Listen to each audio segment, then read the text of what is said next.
Papua now greets New Guinea veterans. During the Dutch Veterans Day 2013, Papua now was present in different forums at this big annual event in The Hague, the Netherlands.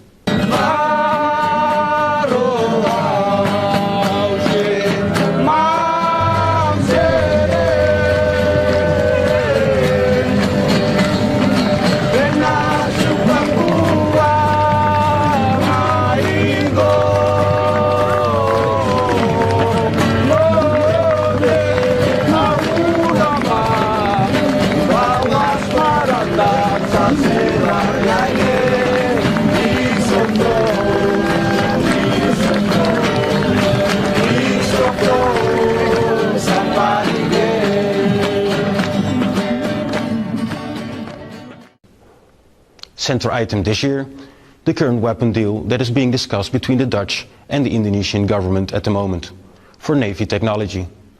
De oppositie is verbaasd dat minister Timmermans een vergunning verleent om wapens te verkopen aan Indonesië.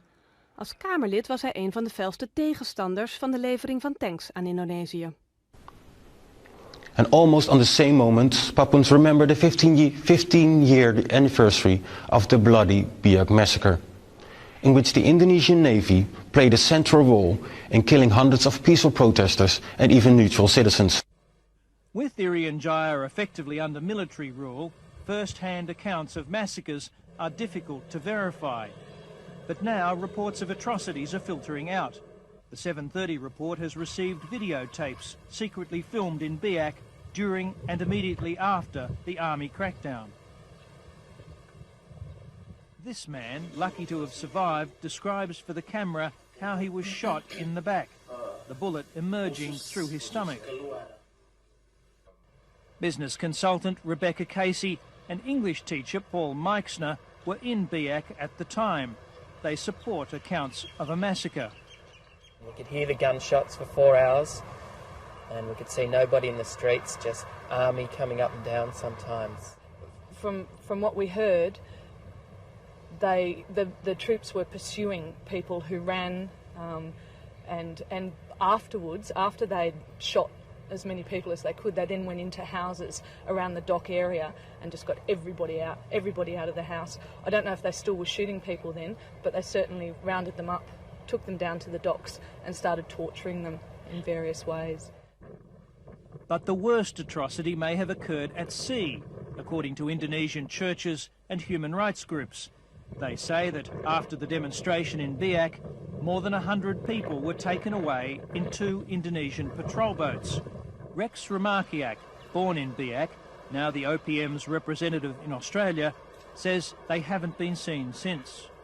We have reports that some people, estimated over 100, have been headed to aboard 2 ships and taken offshore, and then women were raped and the torture take place, and then bodies were thrown overboard. We have a long history, experience with the military over 35 years, and missing people never come back. So we have a strong belief that they are dead. There is no independent confirmation of the scale of the massacre. Indonesian officials deny it occurred, claiming that bodies later washed ashore were victims of the Papua New Guinea tidal wave 11 days later. We contacted the Indonesian ambassador to comment on the claims, but he declined, saying he had nothing to add to what is coming out of Jakarta. Meanwhile, the people of Biak are left with their grief, like this woman who lost her son. If they killed him, please return his body so I can bury him properly. Even if it's rotten, please return his body. Different New Guinea veterans also got a place during the event for their forms of raising awareness of the ongoing struggle in the former Dutch colony. TV Papua was present in The Hague and made the following report. Hello and welcome. This is TV Papua News from The Hague, the Netherlands. I'm standing here today on Veterans Day 2013 for honoring the Dutch veterans in the different wars last centuries. For example, the war in Dutch New Guinea. It's been 15 years ago that Dutch New Guinea has been transferred from the Netherlands to Indonesia through a UN vote called the Act of Free Choice. I'm joining here today the Dutch members of the Papuan community in the Netherlands who are protesting every year to remind the Dutch people of the suppression going on in the former colony Dutch New Guinea. I'm standing here with the Free West Papua campaign. Can you tell me maybe a little bit why you have pictures this year of the Navy ships? Yes, because the Dutch government has just signed an agreement, trading agreement to sell warships and the warships technology to Indonesia. So that's why we are standing here to tell people that they shouldn't sell weapon technology to Indonesia, because by doing that they will help to commit genocide in West Papua. And are the Dutch politicians not aware of the genocide and the human rights violations that are going on in West Papua by the hands of the Indonesian government? The Dutch government is very aware. In fact, the same person, Mr. Timmermans, last year he used to say that the Dutch shouldn't sell weapons to Indonesia because of the human rights violations. But right now he's a minister and he changes his view. Right now he's businessman from the PV Partij van de Arbeid. So he went from idealist to economist as soon as he came into position of the Dutch government. Yes, so that's the true identity of Mr. Timmermans.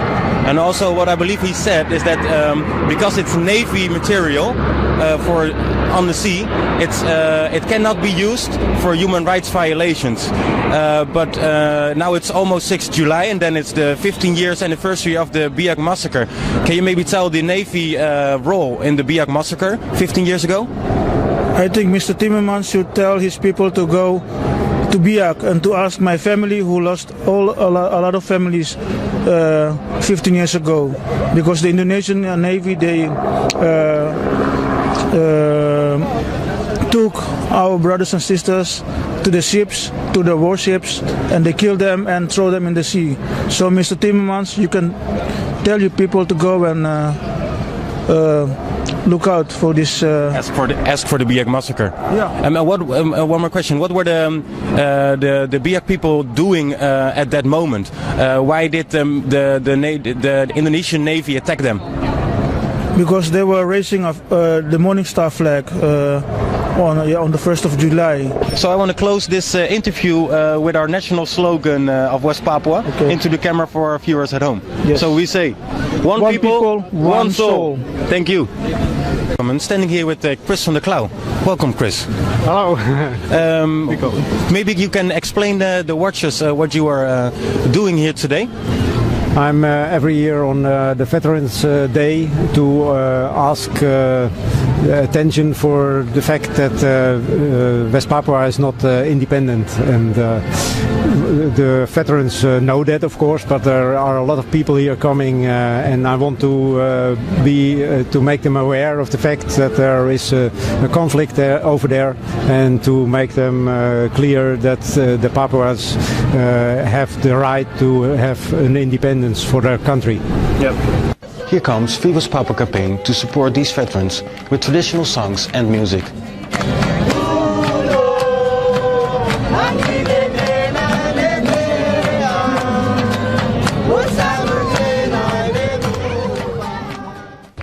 The message that was repeated by many veterans that day who have served in the former colony Dutch New Guinea was one of sorrow.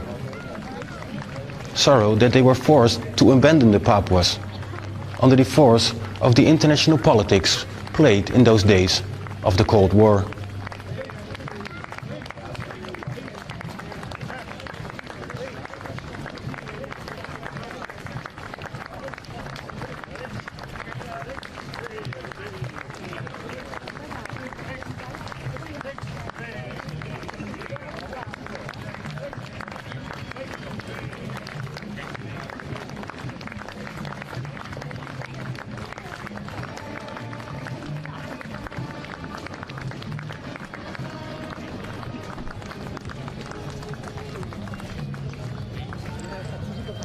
This was TV Papua of June 2013. You stay tuned and we keep you posted. Till next time, safe travels.